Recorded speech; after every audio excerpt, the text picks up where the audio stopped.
ఈ దినము కొరకు ఏర్పాటు చేయబడిన దేవుని వాక్య భాగముగా ఆది కాండము 28వ అధ్యాయము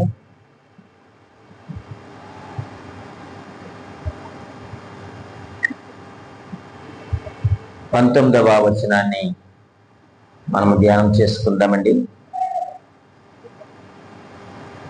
మరియు అతడు ఆ స్థలమునకు బేతేలను పేరు పెట్టెను. అయితే మొదట ఆ ఊరి పేరు లూజు. దేవుడు తన పరిశుద్ధ వాక్యము మన వినికిడిలో దీవించి ఆశీర్వదించును గాక. ఆమేన్. దీన్ని ప్రార్థన చేసుకుందామండి. తలలు వంచండి. పరిశుద్ధుడా, ప్రేమ కలిగిన మా పరమ తండ్రి, మీ ఘనమైన శ్రేష్టమైన నామమునకు స్తోత్రాలు చెల్లిస్తా ఉన్నాను. ఇదిగో నా తండ్రి, మరొకసారి నీ పాద సన్నిధికి వస్తా ఉన్నాను. దీనుడను అల్పుడను అయోగ్యుడినైన నన్ను మీ శిలువ చాటున మరుగు చేయండి. నా నోట మీ మాట ఉంచండి. కేవలము మీ స్వరమును మాత్రమే మీరు వినిపింప చేయండి. తండ్రి, నేను తగ్గవలసి ఉన్నది, నీ నామము నచ్చవలసి ఉన్నది.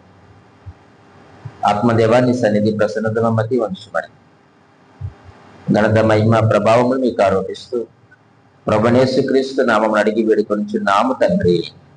ఆమేన్. ఆమేన్. ప్రభునందు ప్రియమైన దేవుని సంగమా, మనందరికీ కూడా ఎంతో పరిచయమైనటువంటి వాక్య భాగమే. ఈ యొక్క వచనంలో యాకోబు గారి యొక్క జీవితంలో ఒక గొప్ప మలుపును మనం చూస్తాం. ఏమిటి అనంటే, యాకోబు తన సహోదరుడైనటువంటి యాసావునకు భయపడి ప్రాణరక్షణ కొరకు తన యొక్క తండ్రి ఇంటిని విడిచి ఆయన పారిపోతున్నట్లుగా మనము పై వచనాల్లో మనము చూడగలుగుతాం. అయితే ఆయన ఒక స్థలానికి చేరుకొని అక్కడ ఒక రాతిని తలగడగా చేసుకొని పడుకున్నట్లుగా మనము 10వ వచనము 11, 12 వచనాల్లో మనం ఆ సందర్భాలు మనం చూస్తాం. ఆ రాత్రి వేళ దేవుడు ఒక గొప్ప దర్శనాన్ని యాకోబుకి ఇచ్చినట్లుగా మనందరికీ తెలుసు. ఆ యొక్క దర్శనం చూసిన తర్వాత ఉదయమునే లేచి యాకోబు ఆ స్థలానికి ఒక మంచి పేరు పెట్టారు. ఏమిటంటే బేతేలు అని పేరు పెట్టారు. ఈ వచనంలో 2 ప్రాముఖ్యమైన పేర్లు మనకు వినబడుతున్నాయి. 19వ వచనంలో ఒకటి లూజు, రెండవది బేతేలు. హిబ్రూ భాషలో మనం చూస్తే, హిబ్రూ భాషలో మనము లూజ్ అంటే బాదం చెట్టు లేక మొండితనం అనేటువంటి అర్థం వస్తూ ఉంది. బాదం చెట్టు అలాగే మొండితనం అనేటువంటి అర్థాన్ని మనము చూడగలుగుతుంటున్నాం. మరి బేతేలు అంటే ఏమిటో మనందరికీ కూడా తెలుసు. బేతేలు అంటే దేవుని యొక్క ఇల్లు లేక దేవుని యొక్క మందిరము అన్న విషయం మనందరూ కూడా తెలుసు. నిజమే ప్రియమైన దేవుని సంగమా, లూసు మొండితనము లేక బాదం చెట్టు అని మనము నేర్చుకున్నాం కదా. ఇది ఒక ఎడారి లాంటి స్థలం లూజు. ఇంకా మనం అక్కడ చూస్తే చీకటి పరిస్థితులు అక్కడ ఉన్నాయి. అంత మాత్రమే కాదు, భయము, ఒంటరితనము అక్కడ ఉంది కదండి. లూజ్ అంటే మరొక మాట ఏమిటంటే దేవుని గూర్చిన అవగాహన లేకపోవడం. దేవుని గూర్చిన అవగాహన లేకపోవడం, చీకటి పరిస్థితులు, అలాగే ఒంటరితనము, అలాగే భయము ఉంది అక్కడ. దేవుని గురించినటువంటి అవగాహన లేకపోవడం. దేవుడు ఉన్నాడని ఎప్పుడు తెలిసింది యాకోబుకి? నిద్ర లేచిన తర్వాత తెలిసింది. అంతకుముందు ఆయనకు దేవుని గురించిన అవగాహన ఆ స్థలంలో ఆయనకు లేదు. ఈరోజు మనం కూడా ప్రియమైన వాళ్ళరా అనేక మార్లు అనేక సందర్భాల్లో మనము లూజు లాంటి పరిస్థితులు మనకు కూడా వస్తూ ఉంటాయి. మనం చూస్తూ ఉన్నప్పుడు కుటుంబ సమస్యలు కావచ్చు, వ్యాధులు కావచ్చు, బాధలు కావచ్చు, హింసలు కావచ్చు కదండి. వీటన్నిటిని బట్టి మనం ఏమవుతామయ్యానంటే ఒంటరితనానికి మనము లోనైపోతూ ఉంటాం. ఏవేవో సమస్యలు, ఇవన్నీ ఇంకా చాలా సమస్యలు మన చుట్టూ ఉన్నాయి. వీటిని బట్టి మనం ఏమైపోతున్నామయ్యానంటే, లేక అవి మనం ఏం చేస్తున్నామయ్యానంటే ఒంటరితనంలోనికి అవి నెట్టేయవచ్చు. అటువంటి పరిస్థితుల్లో దేవుడు మనకు దూరంగా ఉన్నాడేమో అనేటువంటి భావన మనకు కలుగుతుంది ప్రియమైన వాళ్ళారు. ఇక్కడ కూడా అదే పరిస్థితి. కానీ తర్వాత నిద్ర తెలిసిన తర్వాత ఆయన ఏమన్నాడు అయ్యానంటే, ఇది దేవుని యొక్క మందిరము లేక దేవుని యొక్క ఇల్లు అని ఆయన ఒక మంచి పేరుని పెట్టినట్లుగా మనం చూస్తూ ఉన్నాం. ఇప్పుడు నిద్ర లేచిన తర్వాత ఆయన ఏమనంటే, నిశ్చయముగా యెహోవా ఈ స్థలమందు ఉన్నాడు అని అన్నాడు. అంటే ఇక్కడ దేవుని యొక్క సన్నిధిని అనుభవించాడు యాకోబు. ఆ మాటను ఆయన పలకడానికి కారణం ఏమిటంటే, మొదటిది దేవుని సన్నిధి అనుభవంలోకి వచ్చాడు ఆయన. రెండవది అక్కడ మనం ఆలోచన చేస్తే, ఎవరైతే దేవుని సన్నిధి అనుభవంలోకి వస్తారో వారు ప్రియమైన వాళ్ళరా సమర్పణ జీవితంలోకి వస్తారు. తర్వాత దేవుని సన్నిధి అనుభవంలోకి ఎవరైతే వస్తారో వారు ప్రార్థన లేక సమర్పణ అనుభవంలోనికి వస్తారు. ఆయన అదే చేస్తున్నాడు కదా. ఏం చేశాడు ఆయన అంటే, తాను తలగరగా చేసుకున్నటువంటి రాతిని ఆయన ఏం చేసి ప్రతిష్ఠించాడు. దేవునికి అక్కడ మొక్కుబడి చేసుకున్నట్లుగా మనము చూస్తూ ఉన్నాం. ఎప్పుడైతే దేవుని యొక్క సన్నిధి అనుభవంలోకి వచ్చాడు, ఆయన ప్రార్థన సమర్పణ కలిగి ఉన్నాడు. అంత మాత్రమే కాదు ప్రియమైన వాళ్ళరా, భవిష్యత్ ఆయనకి నిరీక్షణ కలిగింది. ఇది చాలా ప్రాముఖ్యం ప్రియమైన వాళ్ళరా. ఎవరైతే దేవుని యొక్క సన్నిధితో సహవాసం కలిగి ఉంటారో, దేవుని యొక్క నివాస స్థలంలోనికి వస్తారో ఖచ్చితంగా వారు దేవుని యొక్క సన్నిధిని అనుభవిస్తారు. ప్రార్థన మరియు సమర్పణ జీవితం కలిగి ఉంటారు. మూడవదిగా వారికి భవిష్యత్పై మంచి నిరీక్షణ కూడా ఉంటుంది. దేవుడు వాగ్దానం చేస్తాడు యాకోబునకు. ఈ అనుభవాలన్నీ కూడా యాకోబు జీవితంలో ఉన్నాయి. అయితే ప్రియమైన దేవుని సంగమా, ఈరోజు ఆ యొక్క బేతేలును గురించి మనము ఒక 7 మర్మాలు మనము తెలుసుకుందాం. బేతేలును గురించి 7 లేక కొన్ని మర్మాలు మనము తెలుసుకోవలసిన వారిగా ఉన్నాం. బేతేలు అంటే దేవుని యొక్క ఇల్లు, దేవుని యొక్క మందిరం. దేవుని యొక్క మందిరము కల్పించేటువంటి ఆ యొక్క ఆశ్రయము ఎలా ఉంటుందంటే, చూడండి, యాకోబు మరణం క్రింద ఉన్నటువంటి మనిషి కదండి. యాకోబు ఎలా ఉన్నాడు? మరణం క్రింద ఉన్న మనిషి. యాసావులకు దొరికితే చంపేద్దామని చూస్తున్నాడు. అటువంటి వ్యక్తి మరణ భయంతో ఉన్నటువంటి మనిషిగా కనిపిస్తున్నాడు. రెండవదిగా గమ్యం లేనటువంటి మనిషిగా మనకు కనిపిస్తూ ఉన్నాడు. ప్రయాణమే వెళ్ళిపోతూ ఉన్నాడు. మూడవదిగా తన యొక్క జీవితంలో గురులేని వ్యక్తిగా కనిపిస్తూ ఉన్నాడు. నాలుగవదిగా ప్రమాదములో ఉన్నటువంటి మనిషిగా యాకోబు కనిపిస్తూ ఉన్నాడు. ఎవరైతే ఈ 4 పరిస్థితుల్లో ఉంటారో, మరణం క్రింద ఉన్న మనిషి, గమ్యం ఎరగని మనిషి, తన జీవితంలో గురులేని మనిషి, ప్రమాదముల మనిషికి ఆదరణ కలిగించేది, నెమ్మదినిచ్చేది, విశ్రాంతినిచ్చేది ఏమిటయ్యారంటే అది దేవుని యొక్క మందిరము. ఈ సత్యాన్ని మనము మర్చిపోకూడదు. దేవుని మందిరానికి ఎందుకు రావాలయ్యారంటే అక్కడ మనకు ఆదరణ దొరుకుతుంది, అక్కడ విశ్రాంతి దొరుకుతుంది, అక్కడ నెమ్మది దొరుకుతుంది, అక్కడ శాంతి దొరుకుతుంది.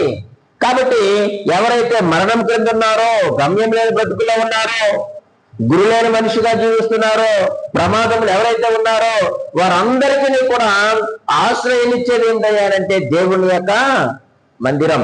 యాకోబు జీవితము ఇలాగనే ఉంది, ఇలాగనే సాగుతా ఉంది. ఈరోజు మన యొక్క జీవితాలు కూడా ఇలాగ సాగుతూ ఉన్నట్లయితే దేవుడు ఈరోజు ఒక మనకి అద్భుతమైనటువంటి పిలుపునిస్తా ఉన్నాడు. మీరు నా మందిరంలోనికి రండి, నేను మీకు విశ్రాంతిని ఇస్తాను అంటున్నాడు, నేను మీకు నెమ్మదిని ఇస్తానంటున్నాడు, ఆదరణ కలిగిస్తానంటున్నాడు, శాంతిని సమాధానమును నేను మీకు అనుగ్రహిస్తానని దేవుడు వాగ్దానం చేస్తా ఉన్నాడు. ఇక్కడ మనకు మందిరానికి ఆలయానికి తేడా తెలియాలి. మందిరానికి ఆలయానికి, మందిరం అంటే ఏమిటి అంటే మనిషి దేవుణ్ణి కలుసుకునే స్థలం. మందిరం అంటే మనిషి దేవుణ్ణి కలుసుకునే స్థలం. చూడండి, నిర్గమాకాండం 25వ అధ్యాయము, నిర్గమాకాండం 25వ అధ్యాయము 21, 22 వచనాలు చదువుతాం. చూడండి.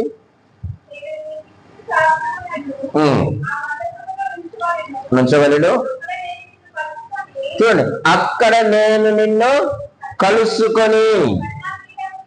చాలండి, ఈ వచనం మనకి ఏమని నేర్పిస్తున్నాయా అనంటే మందిరము అనంటే మనిషి దేవుణ్ణి కలుసుకునేటువంటి స్థలము. అలాగే మనకు అదే నిర్గమాకాండం 29వ అధ్యాయము 41వ వచనంలో కూడా అదే మాటను ఆయన మాట్లాడుతూ ఉంటారు. చూడండి.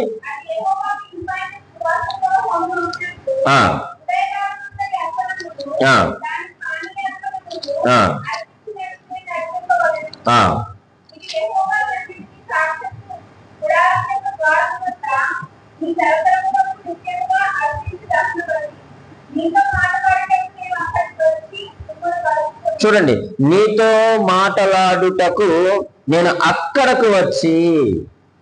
ఆయన వస్తాడు, మనతో మాట్లాడగలిగితే మనతో కలుస్తాడు, అంటే మనతో సహవాసము కలిగి ఉంటాడు. మరలా ఆయన ఏమవుతాడంటే వెళ్ళిపోతాడు. ఇది మందిరానికి ఉన్నటువంటి ప్రత్యేకత. కానీ ఆలయం అంటే ఏమిటయ్యానంటే అది దేవుడు నివసించే స్థలం. ఆలయం అంటే ఏంటి చెప్పండి? దేవుడు నివసించే స్థలం. ఒక్కసారి మన హృదయం అనేటువంటి ఆలయంలోనికి ఆయన వచ్చాడు అనుకోండి, ఆయన ఎక్కడికి కూడా ఆయన వెళ్ళడు. ఈరోజు మన మందిరానికి ఎందుకు రావాలి అంటే ఆయన కలుసుకోవడానికి రావాలి. నువ్వు ఎందుకు కలుసుకోవాలి అంటే నువ్వు మరణం క్రింద ఉన్న మనిషివి నువ్వు కదండి. మనము గమ్యం లేనటువంటి మనుషులుగా మనం ఉన్నాం.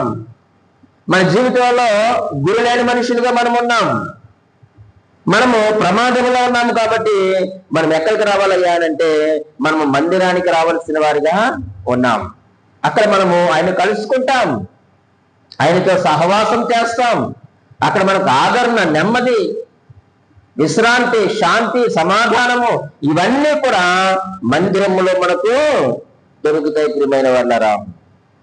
సో కాబట్టి మనము దేవుని మందిరానికి రావడానికి మనము ఆతురత పడవలసిన వారిగా ఉన్నాం. ఒక 7 అనుభవాలు మీ ముందు ఉంచుతాను ఈ యొక్క బేతేలుని గురించి.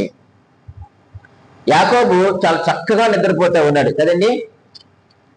మనము 28వ అధ్యాయములో చూడండి, ఆ మాటను మనం చదువుతూ ఉన్నప్పుడు 11వ వచనములో చివరి మాట, అక్కడ పండుకొనెను అనేటువంటి మాట మనం చూస్తూ ఉన్నాం. అదే సమయమట 11వ వచనం ప్రారంభంలో ఆ రాత్రి నిలిచిపోయి అనే మాట మనం చూస్తూ ఉన్నాం. ఒక మాట అండి, మిమ్మల్ని అడవులోకి తీసుకుని వెళ్ళి మీరు అక్కడ నిద్రపోండి అంటే నిద్రపోతారా? నిద్ర వస్తుందండి మనకు? నిద్ర రాదు. ఎందుకు రాదు? అది అరణ్యము, అది అడవి, ఒంటరితనము, చీకటి, భయము గొలిపేటువంటి పరిస్థితులు అక్కడ ఉన్నాయి. అటువంటి పరిస్థితుల్లో యాకోబు ఏం చేస్తాడు చెప్పండి? నిశ్చింతగా నిద్రపోతూ ఉన్నాడు, చాలా హాయిగా నిద్రపోతూ ఉన్నాడు. అటువంటి నిద్రపోతున్నటువంటి ఆ యొక్క వ్యక్తికి దేవుడు ఒక 7 అనుభవాలు ఆ యొక్క స్థలం ఇచ్చినట్లుగా మనం చూస్తాం. రండి, మొదటిది మనం ఆలోచన చేస్తే బేతేలులో మొట్టమొదటి అనుభవం లేక బేతేలు యొక్క మర్మం ఏంటంటే ఆ యొక్క బేతేలు అంటే దేవుని యొక్క మందిరం, అది మానవునికి విశ్రాంతినిచ్చే స్థలము. మత్తయి సువార్త 11వ అధ్యాయము 28వ వచనం మనందరికీ కూడా తెలుసు కదండి. మత్తయి సువార్త 11వ అధ్యాయం 28వ వచనంలో ఏమాడాయన? ప్రయాసపడి భారమును మోసుకొని పోవచ్చున్న వారులారా నా యొద్దకు రండి, నేను మీకు విశ్రాంతిని కలుగు చేస్తాను అన్నాడు.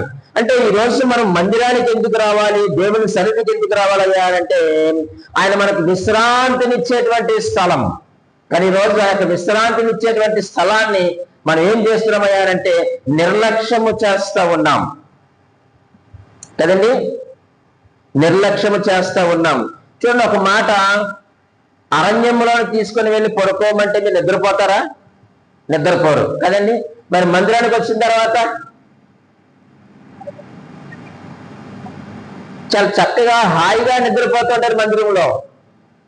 మరి ఎందుకు వచ్చాము దేవుని మందిరానికి అంటే విశ్రాంతి తీసుకోవడం అంటే ప్రియమైన వాళ్ళరా మనం నిద్రపోవడం కాదు, దేవుని యొక్క వాక్యము విని వాక్యము ద్వారా మనము ఆదరణ పొందడానికి, మన యొక్క భారాలు, మన యొక్క సమస్యలన్నిటినీ కూడా దేవుని సన్నిధిలో విడిచిపెట్టి మనం విశ్రాంతి తీసుకోవాలి.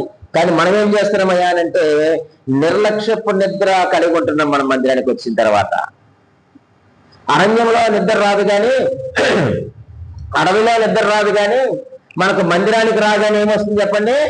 నిద్ర వచ్చేస్తా ఉంది. కానీ దేవుని మందిరం గురించి ఏం మాట్లాడుతున్నాడంటే అది మానవునికి విశ్రాంతినిచ్చేటువంటి స్థలము అని దేవుని వాక్యం సెలవిస్తా ఉంది. విశ్రాంతి అనంటే అది నిత్య నిద్ర. దేవుని మందిరంలో నిర్లక్ష్యపు నిద్ర ఉండకూడదు కదండి. యోనా నిద్రపోతా ఉన్నాడు, అది నిర్లక్ష్యపు నిద్ర. సంసారం నిద్రపోతా ఉన్నాడు, అది నిర్లక్ష్యపు నిద్ర. వాటి వలన ఏమొచ్చింది చెప్పండి? ఉపద్రవాలు వచ్చాయి, ప్రమాదాలు వచ్చాయి. కానీ దేవుని వాక్యం ఏమి సెలవిస్తుంది అంటే నేను సమస్త మానవాళికి నేను విశ్రాంతినిస్తాను, మీరందరూ కూడా బేతేలులకు రండి, నా మందిరములకు రండి, నా సన్నిధికి రండి అని ఆయన ఆహ్వానము తెలియజేస్తా ఉన్నారు. కానీ ఇక్కడ యాకోబుకు తెలియక ఆ స్థలంలోనికి ఆయన వచ్చినట్లుగా మనం చూస్తూ ఉన్నాం. రెండవదిగా మనం ఆలోచన చేస్తే బేతేలు యొక్క మరొక మర్మం ఏమిటండి అని అంటే చూడండి, 28వ అధ్యాయము 12వ వచనాన్ని మనము చదువుకుందాం. అప్పుడు అతడు ఒక కల కనెను, అందులో ఒక నిచ్చెన భూమి మీద నిలవబడి ఉండెను, దాని కొన ఆకాశమునంటేను, దాని మీద దేవుని దూతలు ఎక్కుచు దిగుచుండిరి అనే మాటను మనము చూస్తూ ఉన్నాం. ఇదే మాట మనము నూతన నిబంధన గ్రంథంలో మనం చూస్తాం. యోహాను సువార్త 1వ అధ్యాయము 50వ వచనాన్ని మనం చూద్దాం. చూడండి ఒకసారి, 51వ వచనం. అందుకు యేసు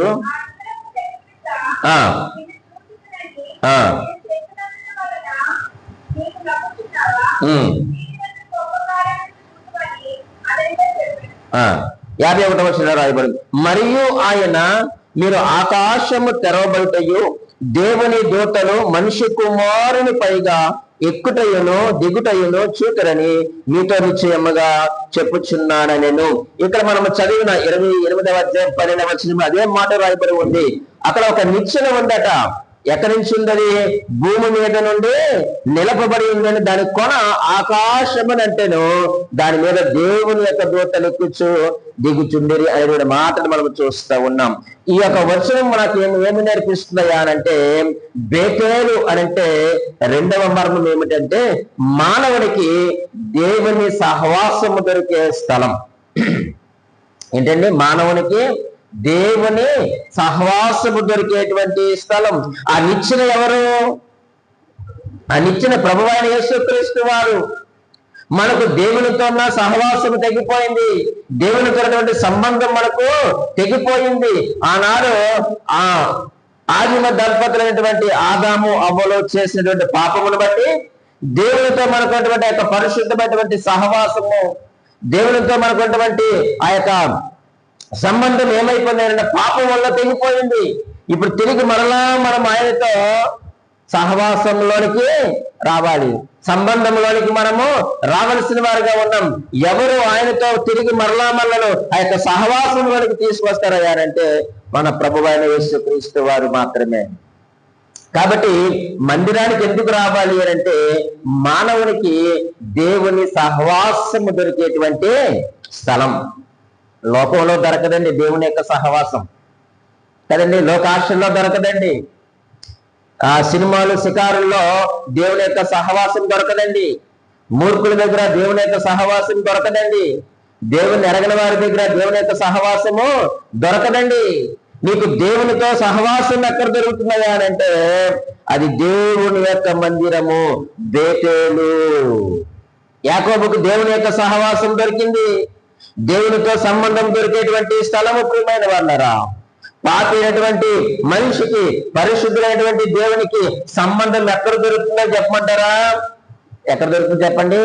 బేతేలు అంటే దేవుని యొక్క మందిరములో.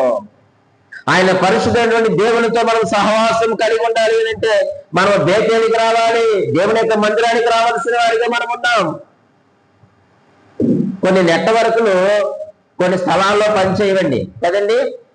కొన్ని నెట్వర్క్స్ కొన్ని స్థలాల్లో పనిచేయవు, కానీ బేతేలు నెట్వర్క్ ఎప్పుడు కూడా కట్ అవ్వదండి. దేవునికి మహిమ కలుగును గాక. ఆ బేతేలు యొక్క నెట్వర్క్ ఎప్పుడు కూడా నీకు కట్ అవ్వదు. దేవుని మందిరంలోకి వస్తే నిత్యము నీకు దేవుని యొక్క సహవాసం దొరుకుతుంది. దేవునితో నీకు సంబంధము దొరుకుతుంది. దేవుని యొక్క విశ్రాంతి దొరుకుతుంది. దేవుని యొక్క ఆదరణ దొరుకుతుంది. కాబట్టి ఈరోజు మనము బేతేలుకు రావడానికి ఇష్టపడాలి. రెండు మర్మాలు. మొదటిది మానవునికి విశ్రాంతినిచ్చే స్థలము, రెండవది మానవునికి దేవుని సహవాసము దొరికేటువంటి స్థలముగా మనకు కనిపిస్తూ ఉంది. మూడవదిగా మనం ఆలోచన చేసినట్లయితే మరలా మనము ఆదికాండము 28వ అధ్యాయము చూడండి, 13వ వచనం చదువుతాం.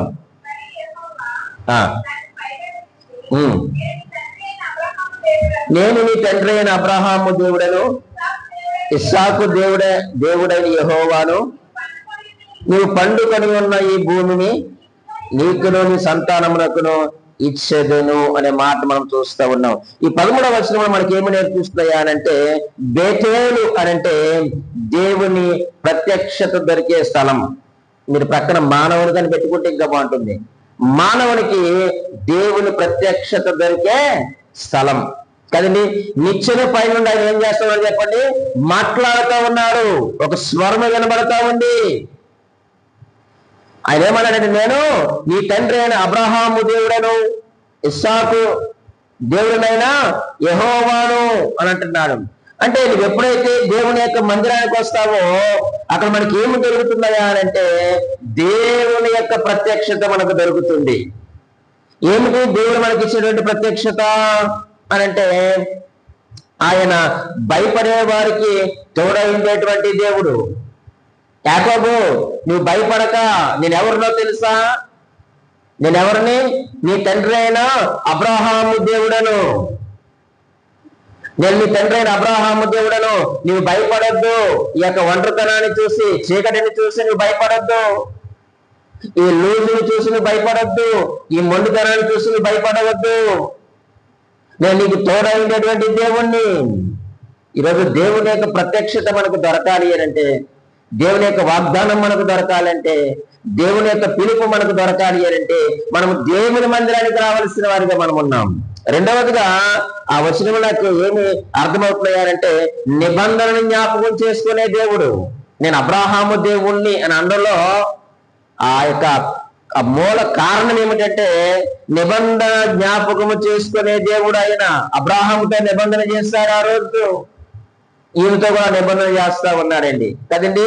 నువ్వు పండుకున్న స్థలాన్ని ఏం చేస్తానని చెప్పండి మరలా.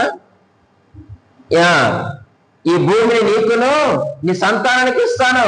యాకోబుడు భయపడొద్దు, ఎందుకంటే నేను ఆల్రెడీ నేను అబ్రహాముకు నేను వాగ్దానం చేస్తాను. నేను మన దేవుడు ఎంత గొప్పవాడండి. నిబంధన జ్ఞాపకం చేసుకునేటువంటి దేవుడు. ఈరోజు మనకు చేసిన నిబంధనలు కూడా ఆయన ఎలా జ్ఞాపకం చేసుకుంటాడు అంటే ఆయన కుమారుడైన యేసుక్రీస్తు వారి యొక్క శిలువ మరణము ద్వారా మనకు చేసినటువంటి వాగ్దానాన్ని ఆయన జ్ఞాపకం చేసుకుంటాడు.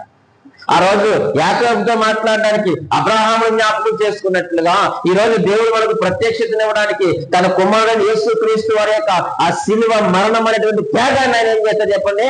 జ్ఞాపకం చేసుకుంటాడు. ఆయన నిబంధనను జ్ఞాపకం చేసుకునే దేవుడు. మూడవది అందులో అర్హత లేని వారికి కృప చూపేటువంటి దేవుడు. యాకోబు ఎవరండి? మనకు తెలుసు కదా, మోసగాడు. తన అన్నను మోసం చేశాడు, తండ్రిని మోసం చేశాడు, మోసం చేసి పారిపోతా ఉన్నాడు.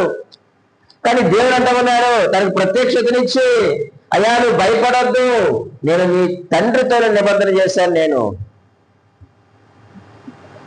కాబట్టి కృప లేనటువంటి వారికి కృపనిచ్చేవాడు మన దేవుడు. ప్రియమైన వాళ్ళరా, దేవుని కృప నీకు దొరకాలంటే నువ్వు బేతేలునకు రావాలి. దేవుని యొక్క నిబంధనను ఆయన జ్ఞాపకం చేసుకోవాలంటే నువ్వు బేతేలులోనికి నువ్వు రావాలి. నీ భయాన్ని పోగొట్టడానికే ఆయన అంటున్నాడు, నువ్వు బేతేలులోనికి రావాలి. ఇవి బేతేలు యొక్క అనుభవాలు. మూడవదిగా దేవుని ప్రత్యక్షత దొరికేటువంటి స్థలము. ప్రియమైన వాళ్ళరా, నాలుగవదిగా మనం ఆలోచన చేస్తే 14వ వచనాన్ని మనం చదువుకుందాం. నీ సంతానము భూమి మీద లెక్కకు ఇసుక రేణువుల వలె నగును. నీవు పడమటి తట్టును, తూర్పు తట్టును, ఉత్తరపు తట్టును, దక్షిణపు తట్టును వ్యాపించదవు. భూమి యొక్క వంశములన్నీ నీ మూలముగాను నీ సంతాన మూలముగాను ఆశీర్వదింపబడును. 13b చివరి వచనం చదువుతున్నాను. నీవు పండుకొని ఉన్న ఈ భూమిని నీకును నీ సంతానమునకును ఇచ్చేదను. నీ సంతానము భూమి మీద లెక్కకు ఇసుక రేణువుల వలె అగును అన్నాడు. ఈ యొక్క వచనం నాకేమి నేర్పిస్తున్నాయనంటే, బేతేలులో గొప్ప మర్మం ఏంటంటే, దేవుని ఆశీర్వాదము దొరికే స్థలం. మానవునికి దేవుని యొక్క ఆశీర్వాదము దొరికే స్థలం. ప్రత్యక్షత దొరకడమే కాదు ప్రియమైన వాళ్ళరా, క్షమించాలి, ఏమని చెప్పాను? నా ఆశీర్వాదం అని చెప్పానా? లేక దేవుని యొక్క వాగ్దానము ఆ ఆశీర్వాదం, ఏదైనా మనం రాసుకోవచ్చు, పర్వాలేదు. దేవుని యొక్క వాగ్దానము దొరికేటువంటి స్థలం. ఆయన వాగ్దానం చేస్తా ఉన్నాడు. ఏమని అనంటే, ఇదిగో నీవు పండుకొనినటువంటి భూమిని నీకును నీ సంతానములకు నేను ఇస్తాను అంటున్నాడు. ఈరోజు దేవుని యొక్క వాగ్దానము దొరికే స్థలం ఏదయ్యారంటే అది దేవుని యొక్క మందిరం. ఈరోజు మందిరానికి ఎందుకు రావాలి అంటే, దేవుని యొక్క వాగ్దానం ఉంది ఆ స్థలంలో. దేవుడు చేసిన వాగ్దానాలన్నీ పొందుకునే స్థలం. అది ఎటువంటి వాగ్దానమో చెప్పమంటారా? అపరిమితమైనటువంటి అభివృద్ధిని గూర్చినటువంటి వాగ్దానం. అది మొదటిది ఏంటంటే అపరిమితమైన అభివృద్ధిని గూర్చిన వాగ్దానం. అదే మాట చెప్పారైనా కదండి. ఇసుక రేణువుల వలె నగును అన్నాడు ఆయన. దేవుని వాగ్దానం ఎంత గొప్పదో చూడండి. అది అపరిమితమైనటువంటి అభివృద్ధిని గూర్చిన వాగ్దానము. రెండవదిగా ఆయన యొక్క వాగ్దానంలో మరొక మర్మం ఏంటంటే, సరిహద్దులు లేనటువంటి వ్యాప్తి. సరిహద్దులు లేవు ఆయన యొక్క వాగ్దానానికి. ఏమన్నాడండి? నీ సంతానము భూమి మీద లెక్కకు. ఆ 13వ వచనం చివరిలో కూడా ఈ భూమిని నీకును నీ సంతానమునకును ఇచ్చేదను అన్నాడు. దేవుని యొక్క గొప్ప వాగ్దానం. సరిహద్దులు లేనటువంటి వ్యాప్తి అది. సరిహద్దులు లేవు దేవుని యొక్క వాగ్దానానికి. ఆయన ఇంత పరిమితి, ఆయన యొక్క వాగ్దానానికి పరిమితి ఏమీ కూడా లేదు. మూడవది అందులో నాకు ఏమర్థమైంది అంటే, అది విశ్వవ్యాప్తమైనటువంటి వాగ్దానం. అది విశ్వవ్యాప్తమైనటువంటి వాగ్దానము. ఆయన ఉన్న స్థలానికే కాదు, ఆయన ఉన్న చోటుకే కాదు, ఆయన ఉన్న గ్రామానికే కాదు, ఆయన ఉన్నటువంటి దేశానికే కాదు. ప్రియమైన వాళ్ళరా, ఆయన అంటున్నాడు ఈ భూమి అంతా కూడా నీకు ఇస్తానంటున్నాడు ఆయన. అంటే విశ్వవ్యాప్తమైనటువంటి వాగ్దానము. ఇది ఎవరిలో నెరవేరుతున్నాయనంటే అది తర్వాత మరలా ప్రభు అయిన యేసుక్రీస్తు వారన్న సత్యాన్ని మనం గమనించవలసిన వారిగా ఉన్నాం. ఇక దేవుని యొక్క వాగ్దానం దొరికింది. 4వదిగా. 5వదిగా మనం ఆలోచన చేస్తే ప్రియమైన వాళ్ళారా, అదే 14వ వచనాన్ని మనం చదివినాం కాబట్టి ఆ వచనం నాకేమి నేర్పిస్తాయనంటే, దేవుని యొక్క ఆశీర్వాదం దొరికేటువంటి స్థలం. 5వది దేవుని ఆశీర్వాదము దొరికేటువంటి స్థలం.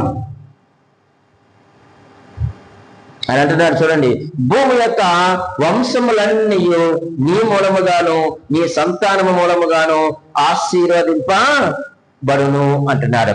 అంటే బేతేలు అనంటే, లేక దేవుని యొక్క ఇల్లు, దేవుని యొక్క మందిరము అనంటే మానవునికి దేవుని ఆశీర్వాదము దొరికేటువంటి స్థలం. ఈరోజు దేవుని యొక్క ఆశీర్వాదాలు మనము పొందుకోవాలంటే దేవుని మందిరానికి రావాలండి. మనము మందిరానికి రానంత వరకు ప్రియమైన వారులారా ఎటువంటి ఆశీర్వాదాన్ని మనము పొందుకోలేం. ఇక్కడ ఒక 2 మాటలు మనం చూస్తే, మొదటిది ఈ ఆశీర్వాదం ఏమిటంటే శాపాన్ని కొట్టివేసే ఆశీర్వాదం. ఈ ఆశీర్వాదం ఏంటో చెప్పండి? శాపాన్ని కొట్టివేసేటువంటి ఆశీర్వాదం. ఏదో ధనాభివృద్ధి చేసుకునే ఆశీర్వాదం కాదు, ఇల్లు నిర్మించుకునే ఆశీర్వాదం కాదు, సంపాదించుకునే ఆశీర్వాదం కాదు, కూడబెట్టుకునే ఆశీర్వాదము కాదండి. ఏమిటి యొక్క ఆశీర్వాదం అంటే శాపాన్ని కొట్టివేసేటువంటి ఆశీర్వాదము. ప్రియమైన వారులారా, మానవాళ్ళని పట్టి పీడిస్తున్నటువంటి పాప శాపాన్ని తొలగించడానికి దేవుడు ఎన్నుకున్నటువంటి మార్గమే సంతానం. ఎవరి సంతానము? అబ్రహాము, ఇస్సాకు, యాకోబుల సంతానము. ఈ సంతానములో నుంచి ఎవరు వచ్చారంటే ప్రభువైన యేసుక్రీస్తు వారు వచ్చారు. గలతీయులకు రాసిన పత్రిక 3వ అధ్యాయము 16వ వచనములో మనం చూస్తాం. ఇది శాపాన్ని కొట్టివేసేటువంటి ఆశీర్వాదం. ఏదో భూమిని సంపాదించుకునే ఆశీర్వాదం కాదు, ధనమును సంపాదించుకునే ఆశీర్వాదం కాదు, రాజ్యాలు జయించేటువంటి ఆశీర్వాదం కాదు.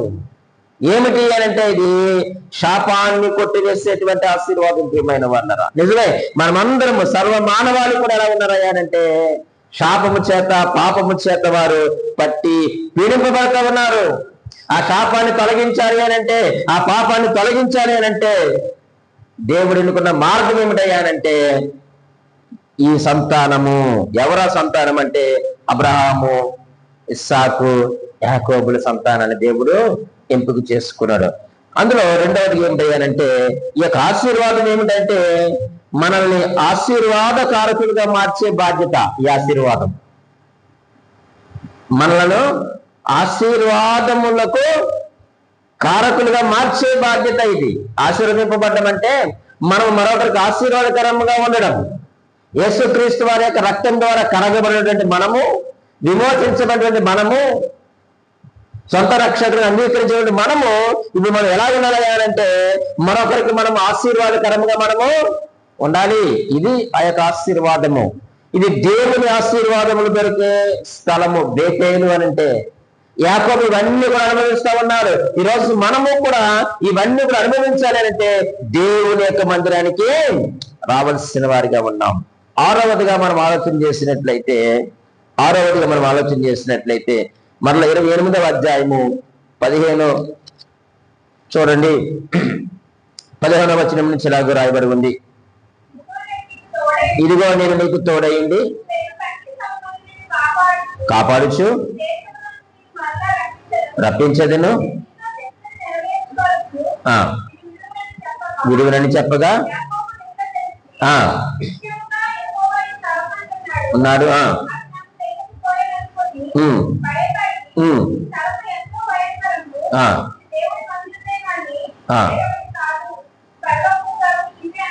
చాలండి.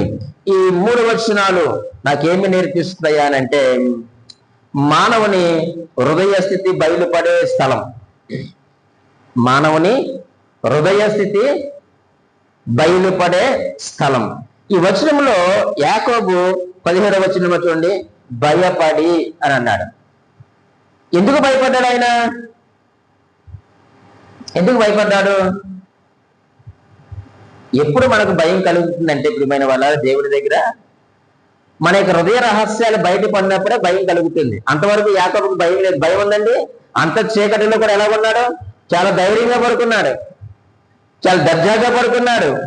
కానీ ఎప్పుడైతే ఆయన యొక్క హృదయ రహస్యాలన్నీ కూడా బయటపడ్డాయో, యాకోబు చేసినటువంటి మోసాలన్నీ కూడా బయటపడ్డాయి. ఎలా బయటపడ్డాయండి అంటే ఎప్పుడైతే దైవ ప్రత్యక్షత నీకు దొరుకుతుందో, ఎప్పుడైతే దేవుని యొక్క సన్నిధిని అనుభవిస్తావో, ఎప్పుడైతే దేవుని యొక్క సన్నిధి స్పర్శ మనకు తగులుతుందో ఆటోమేటిక్ గా మన యొక్క హృదయ రహస్యాలన్నీ కూడా బయటపడిపోతాయి. యాకోబు యొక్క మోసపూరితమైనటువంటి పనులన్నీ బయటపడ్డాయి, అబద్ధాలన్నీ బయటపడిపోయి కదండి, వేషధారణ బయటపడిపోయింది. ఇప్పుడు ఆయనకి ఏమి కలిగిందంట? చీకటిలో కలిగిన భయం దేవుని ప్రత్యక్షత దొరికినప్పుడు వచ్చిందండి. ఎంత గొప్ప సంగతి చూడండి. కారు చీకటిలో పడుకున్నాడు కదండి, ఎడారిలో ఒంటరిగా పడుకున్నాడు కదండి, చిమ్మ చీకటి ఉంది. అటువంటి పరిస్థితుల్లో హాయిగా నిద్రపోయినటువంటి యాకోబు ఎప్పుడైతే దైవ ప్రత్యక్షత కలిగిందో ఆయన యొక్క హృదయ రహస్యాలన్నీ కూడా ఏమైపో చెప్పండి బయటపడ్డాయి. ఈరోజు చాలా మంది ఎందుకు మందిరానికి రారో తెలిసే ప్రియమైన వాళ్ళారా, వారి యొక్క పాపాలు ఒప్పుకోవాల్సి వస్తుందని. ఒప్పుకుంటే మరలా మనము పాపం చేయకూడదు. కాబట్టి మందిరానికి వస్తే, దేవుని దగ్గరికి వస్తే మన యొక్క పాపాలు ఒప్పుకోవాలి. లేదా నేను మందిరానికి వెళ్తే దేవుడు నా యొక్క పాపాలు ఏం చేస్తాడు, బయలుపరుస్తాడు అనే భయంతో చాలా మంది ప్రియమైన వాళ్ళరా దేవుని యొక్క మందిరానికి రారు. నేను ఒక మాట మీకు ధైర్యంగా చెప్పగలను, ఏ తప్పు చేసి ఏ పాపం చేసి ఏ గుడికైనా మనం వెళ్ళొచ్చు, కానీ దేవుని మందిరానికి రాలేం. మీరు గమనించారో లేదో, ఎన్నెన్నో పాపాలు చేసి విచ్చలవిడిగా వారు గుళ్ళకి వెళ్ళొచ్చేస్తూ ఉంటారు. కానీ నువ్వు తప్పు చేస్తే, పాపం చేస్తే, లేకపోతే మోసం చేస్తే, మోసపూరిత మనస్సు ఉంటే మనం మందిరానికి రావడానికి ఏం చేస్తాం చెప్పండి, భయపడతాం. యాకోబు హృదయ స్థితి బయటపడిపోయింది. ఇప్పుడు ఆయనకి ఏమి కలిగింది అయ్యానంటే భయం కలిగింది. ప్రియమైన వాళ్ళారా, దేవుని మందిరం అంటే, బేతేలు అంటే మానవుని హృదయ స్థితి బయలుపడేటువంటి స్థలం. అందుకే ఆయన ఏమన్నాడు చూడండి, ఆయన ఒక మంచి మాట అంటున్నాడు 17వ వచనం చివరిలో, ఇది దేవుని మందిరమే గాని వేరొకటి కాదు, పరలోకపు గవని ఇదే అన్నాడు. ఒక వ్యక్తి పరలోకానికి వెళ్ళాలి అని అంటే గవిని ఏది చెప్పండి, దేవుని మందిరం. మనం పరలోకానికి వెళ్ళాలి అని అంటే గవిని లేక గడప, ఆ చివరి స్థానం ఏదయ్యానంటే దేవుని మందిరం. నువ్వు ఎప్పుడైతే దేవుని యొక్క మందిరంలో నువ్వు గడుపుతావో అది నీకు గవని. అదే చివర తదుపరి నువ్వు అడుగు పెడితే ఎక్కడికి వెళ్తావంటే పరలోకానికి వెళ్తావు. యాకోబు అనుభవంలోకి వచ్చాడు, ఇది దేవుని మందిరమే కానీ వేరొకటి కాదు. నా హృదయ రహస్యాలు అన్ని కూడా బయటపడ్డాయి. నా హృదయ స్థితి ఏమిటో నాకు బయటపడిపోయింది. ఆయన ముందు నేను నిలవబడగా నాకు నేను చేసిన ప్రతి వేషధారణ, పాపము, మోసము, మోసపూర్తికున్న హృదయము అన్ని బయటపడిపోయాయి. ఇప్పుడు దేవుని కూర్చున్నటువంటి భయం యాకోబుకు వచ్చింది. ఇంతవరకు ఏ భయం లేదు. నిశ్చింతగా చీకట్లో పడుకున్నటువంటి వ్యక్తి ఎప్పుడైతే దేవుని యొక్క మందిరములో అనేక హృదయ రహస్యాలు బయటపడ్డాయో ప్రియమైన వాళ్ళారా అని అంటున్నాడు, ఇది పరలోకపు గవిని. ఒక గొప్ప విచిత్రం ఏమిటంటే ప్రియమైన వాళ్ళారా, దేవుని మందిర ప్రత్యక్షత మొట్టమొదట యాకోబుకే దొరికిందండి. దేవుని యొక్క మందిర ప్రత్యక్షత ఎవరికి దొరికింది చెప్పండి, యాకోబుకే దొరికింది. అందుకే యాకోబు ఏమన్నా, ఇది బేతేలు, ఇది దేవుని యొక్క ఇల్లు, దేవుని యొక్క మందిరం. ఈరోజు ప్రియమైన దేవుని సంగమా, మనము పరలోకమునకి వెళ్ళాలి అని అంటే గవిని ఏది చెప్పండి, దేవుని యొక్క మందిరమే. అందుకే యోహాను సువార్త 10వ అధ్యాయము 9వ వచనంలో ఒక మంచి మాటను మనం చూస్తాం. 10వ అధ్యాయం 9వ వచనంలో అంటున్నాడు చూడండి, నేనే ద్వారమును, నా ద్వారా ఎవరైనా లోపల ప్రవేశించిన ఎడల వాడు రక్షింపబడిన వాడే, లోపలికి పోవచ్చు బయటికి వచ్చుచు మేత మేచి. నేనే ద్వారమును. రండి యేసయ్య దగ్గరికి రండి. రోజు ఆయనే మనకు పరలోకపు గవిని, ఆయనే మనకు ప్రారంభం. ఆయన సన్నిధిలో మనం కూర్చుందాం, ఆయనతో సహవాసం కలిగి ఉందాం. అది విశ్రాంతి ఇచ్చే స్థలం, ఆయన సహవాసం దొరికే స్థలము, ఆయన ప్రత్యక్షత దొరికే స్థలము, దేవుని వాగ్దానం దొరికే స్థలము, దేవుని ఆశీర్వాదం దొరికే స్థలము, హృదయ స్థితి బయలుపడేటువంటి స్థలము. రండి ఆ మందిరంలోనికి రండి. అదే పరలోకపు గవిని. ఈరోజు మన యొక్క ఆధ్యాత్మిక జీవితానికి ముగింపు, ప్రారంభము దేవుని మందిరమే అని అంటున్నాడు. నేనే ద్వారము అని అంటున్నాడు. నా ద్వారా ఎవరైనా లోపలికి ప్రవేశించిన వాడు రక్షించబడతాడు. వాడు అప్పుడు బయటకు వెళ్ళొచ్చు, వెలుపలికి రావచ్చు, చక్కగా మేత వేయచ్చు. అపాయం వస్తున్న భయం ఏమీ లేదు, క్రూర మృగాలు వస్తున్న భయం ఏమీ లేదు, శత్రువు వస్తున్న భయం అతనికి ఏమీ కూడా ఉండదు. కారణం ఏమిటంటే ఆయనే మన యొక్క రక్షకుడు. ఆయన ఈరోజు మన యొక్క హృదయ స్థితి బయలుపడాలి అని అంటే దేవుని మందిరానికి మనము రావాలి. చివరగా మనం ఆలోచన చేస్తే బేతేలు యొక్క మరొక గొప్ప మర్మం ఏమిటంటే మోసగాడిని ఇశ్రాయేలుగా మార్చిన స్థలం, లేదా మనకు బాగా అర్థమయ్యేట రాసుకోవాలి అంటే పాపిని పరిశుద్ధినిగా చేసే స్థలం. యాకోబును ఆ దర్శనంలో మనం వెళ్తే మోసగాడిని ఇశ్రాయేలుగా మార్చిన స్థలం. మనలో మనకు మనం అన్వయించుకుంటే పాపిని పరిశుద్ధినిగా చేసేటువంటి స్థలం. దొంగను పరిశుద్ధునిగా మార్చేటువంటి స్థలం ఏదయ్యారంటే బేతేలు, దేవుని యొక్క ఇల్లు. ఈరోజు దేవుడు ఒకటి అడుగుతా ఉన్నాడు, నువ్వు బేతేలులోకి వచ్చినావా, లేక ఇంకా లూజులో నేను ఉన్నావా? లూజ్ అంటే ఒంటరితనం, లూజ్ అంటే చీకటి కదండి. లూజ్ అంటే దేవుని యొక్క సహవాసం లేని స్థలం, దేవుని గూర్చిన అవగాహన లేని స్థలం. ఒకవేళ నువ్వు లూజులో ఉంటే దేవుడు ఈ రోజు ఏమన్నాడంటే, మీరు బేతేలులకు రండి, బేతేలులకు మీరు రండి. లూజును బేతేలుగా మార్చేటువంటి దేవుడు, నిస్సహాయ స్థితిలో ఉన్న నిన్ను దేవుడు ఉన్నతమైన స్థితికి తీసుకున్నటువంటి దేవుడు. ఆయన విశ్రాంతి లేదని నువ్వు బాధపడుతున్నావా?